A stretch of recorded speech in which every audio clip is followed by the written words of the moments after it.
full choke, 5 pumps.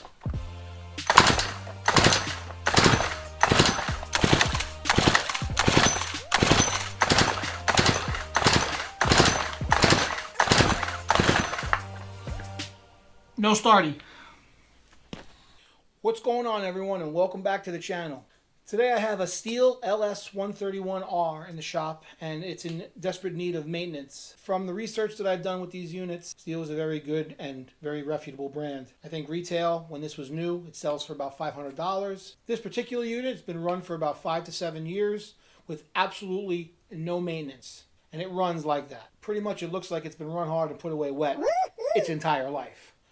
Today we're going to try to maintenance and get it to the point where it's running like new again. So enough with all the bullshitting, and let's get to work, shall we?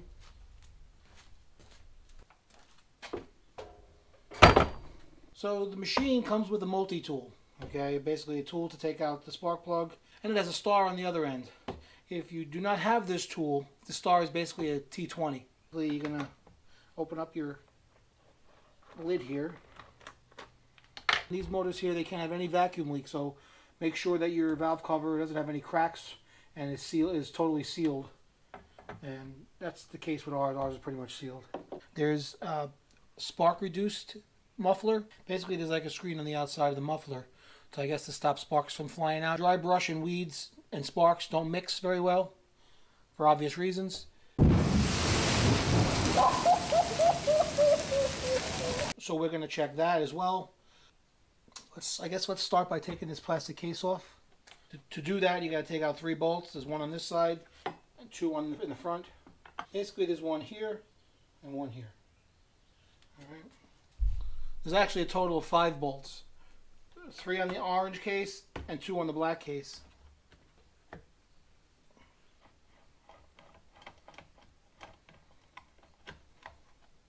Once you take out the 2 on the left, 2 on the machine's left, the side should pop off, exposing your air filter. Then your plastic shroud should just lift right off. That spark suppressor is right here. I'm going to take a flathead screwdriver and loosen that screw.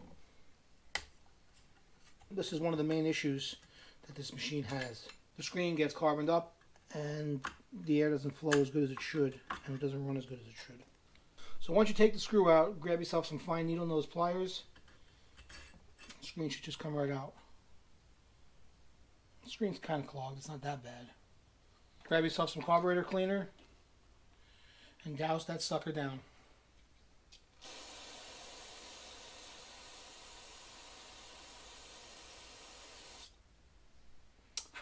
It didn't look that dirty, but once I started spraying it down, a lot of stuff came off.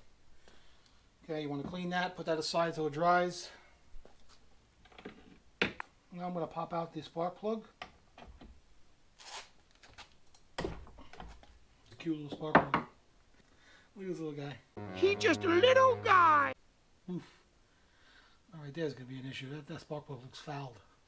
I do not have another spark plug, especially this small, so we're just going to try cleaning it off and see what it does for us.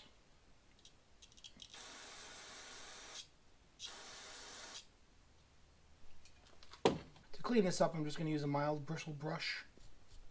You don't want to go crazy and damage it, especially when you don't have another one on you. Alright, and then I'm going to put it aside. You want to make sure all this stuff is clean, guys. A gas motor is essentially an air pump. You want to make sure that your air flows well through it. You want to make sure it has good intake flow and good exhaust flow. When it doesn't have that, it starts running shitty and it starts giving you the hard starts and the hard runs. So instead of replacing it, I'm going to do the right thing and just basically blow it out with some compressed air.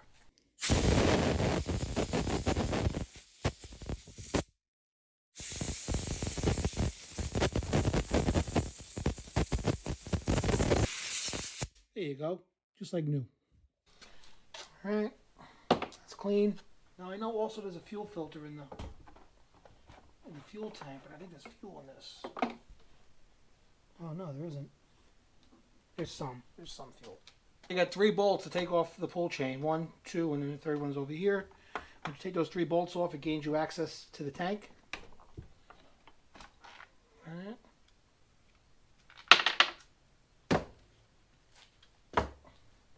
Okay, once you take off that cover,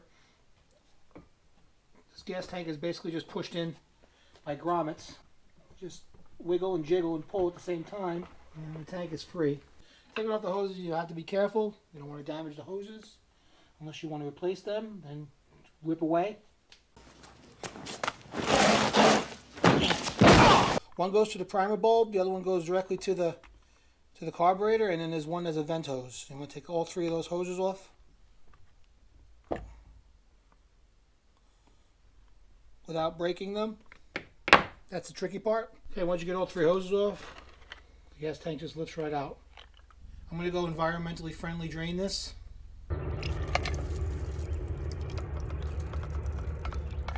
See, now I don't have to worry about whacking these weeds.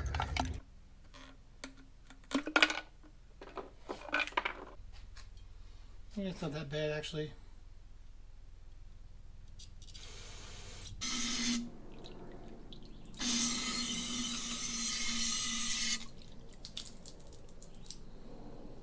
Make sure when you're messing with this stuff you don't light no matches, stay clear of any kind of sparks or anything like that.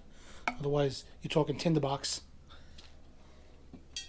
It needs a nice long needle nose. And you just pull it out to the fill hole. Just plug it back in and drop it back in your tank. Good to go.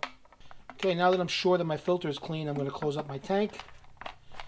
Ah heck, let's take off the carburetor, see how dirty it is inside. I know with this ethanol fuel that they have nowadays, it destroys everything. Let's see what it does to this carburetor. Alright, 8mm socket. Pinky out. Now that's fancy!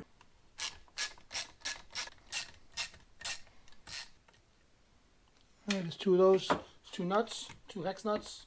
You just pull off your air filter housing. Put that off to the side.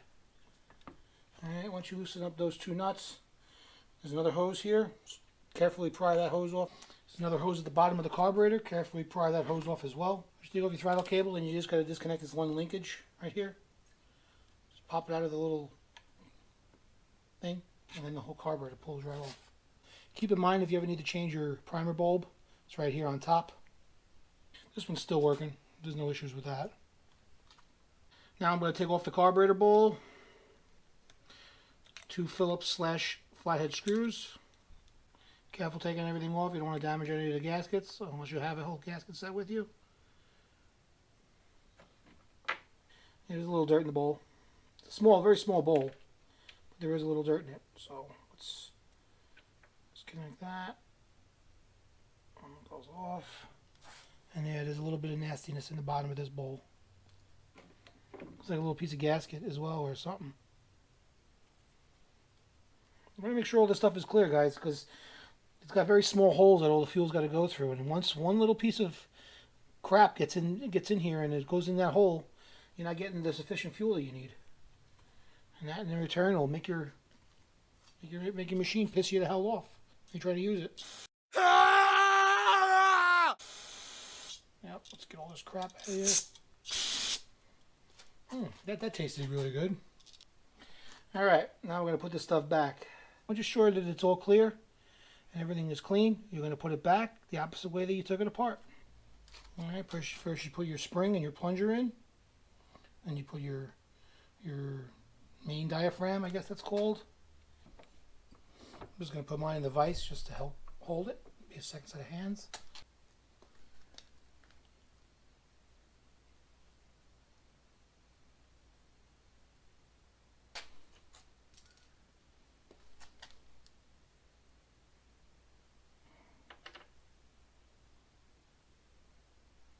Sure when you put your screws in, it goes through both of your diaphragms and it doesn't pinch anything. Nothing gets pinched.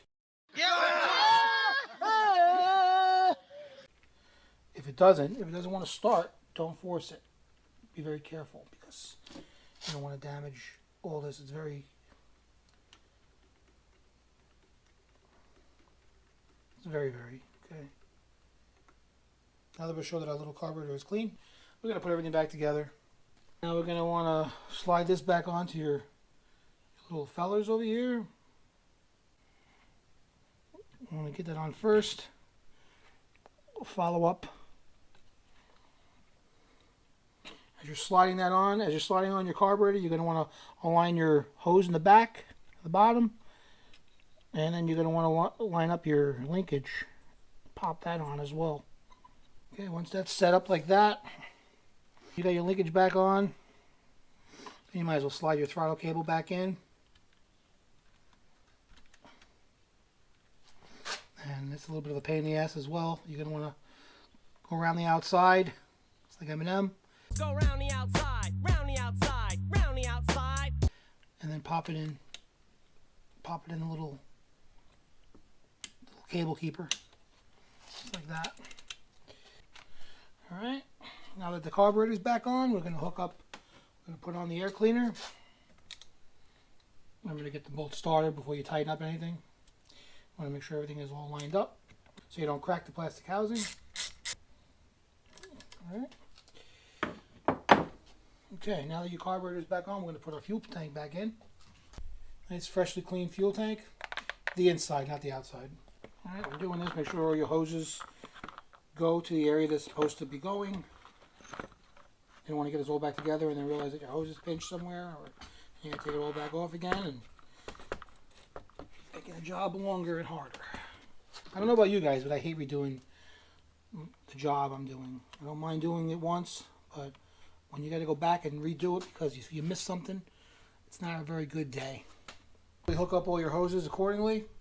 Back to one goes to the prime bowl, the other one goes to the tank for the inlet, and the other one's a vent. Right now, we put our fuel tank back in. I'm going to bolt on my pull start. Pull start and the fuel tank go hand in hand. They're basically share bolts. So you're going to want to put your pull start on first before you bolt in your fuel tank.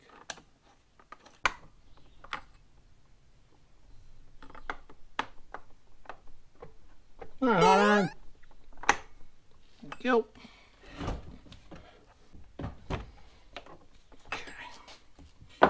All right, so now that that's put back together, make sure your pull start does something.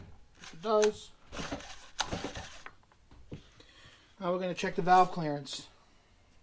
Now, if this was a new machine, I probably wouldn't even be doing this. But like I said earlier, this machine has been run for about 5 to 7 years with absolutely no maintenance. So I'm going to double check these valves to make sure they're okay. This is the valve cover. It's a cute little valve. Everything on this thing is cute. It's a cute little valve cover. We're going to take off the valve cover, being careful not to damage the seal, because if you do damage the seal, like I said earlier, these engines cannot have any vacuum leak at all. So you want to make sure that you're very careful taking this cover off and not to damage anything. Same tool that comes in the kit you use to loosen the bolt, or a T20, whatever works for you. Be sure to mind the brass washer that comes off it. Make sure it stays with it. All right, and you want to crack the valve cover carefully, not to damage it. Okay, guys, as a safety precaution, you're going to want to disconnect your spark plug, just so as you're turning the engine over, you don't want it to start up with your hands in it. But before you start checking anything, you want to make sure that you're in the right position. Once you move your flywheel back and forth and your valves are not rocking up and down, that's where you want your engine to be. Once you're in that stroke, you want to align your arrow on the flywheel to the bolt that holds on your coil. All right, then you take a 4/1000. Then you take a 4/1000 feeler gauge. STIHL makes a special feeler gauge for this. I'll leave the link in the description down below, but I do not have that feeler gauge. I basically just have a normal 4/1000 feeler gauge that I trimmed the one edge off. Get yourself an 8mm wrench. Okay, then you're going to want to take your feeler gauge and you're going to want to put it right underneath the valve. You're going to want to put it between the valve and the rocker arm. You're going to want like a medium drag. Okay, this here is way too loose, so what you're going to do, you want to make it tighter. Obviously, you just tighten up the bolt. If it's too tight, which it usually isn't, you're going to want to loosen up the bolt. In my case, I'm going to have to tighten it a smidge. Once you get your medium drag on both of them, you're good to go. Now that we're sure that our valves are adjusted, put back on your valve cover, your bolt with your little washer on it. Now you just completed your valve lash adjustment. Congratulations. The maintenance is complete. You're going to want to put everything back together and see if it's any good.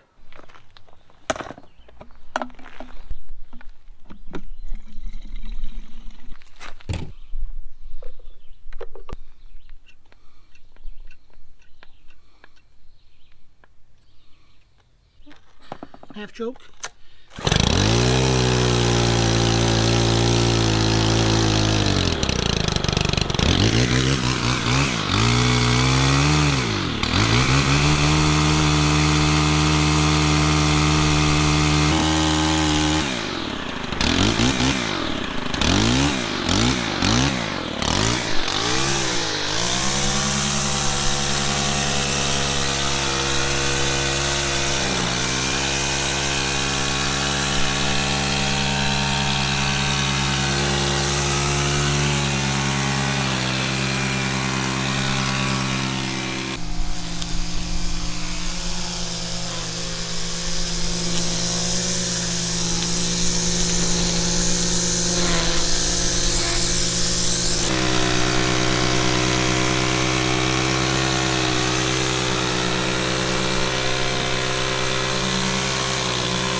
STIHL is a very well-made brand, so if you start having issues with it, it could be one of these simple maintenance practices that needs to be done. So if you do start having problems with it, don't smash it into the ground.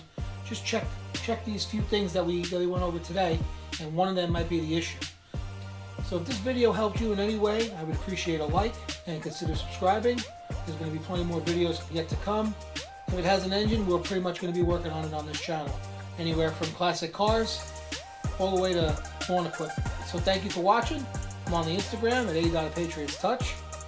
I'm also on Facebook and TikTok at Patriots Touch. Please like, share, and subscribe. It really helps the channel grow. And we'll see you next time on a Patriots Touch. Have a nice day. See you a couple days later. No weed whacker required. Okay, once you remove these 3 bolts, the case should just lift right off.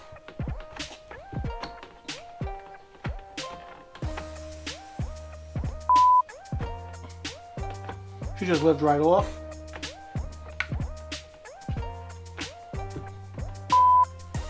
Right off.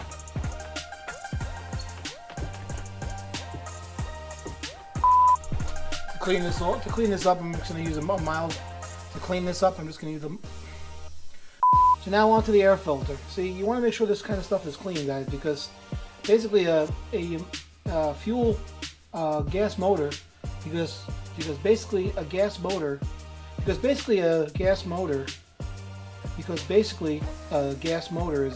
essentially and pretty much good to go.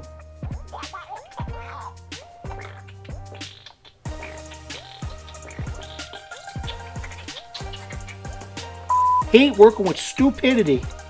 Who's he? I don't know. Who's Stu? I hate working with stupidity. Who's Stu? So like I said before, now if this was a new machine, I probably wouldn't even do this. But since like I said earlier, now if this was a new machine.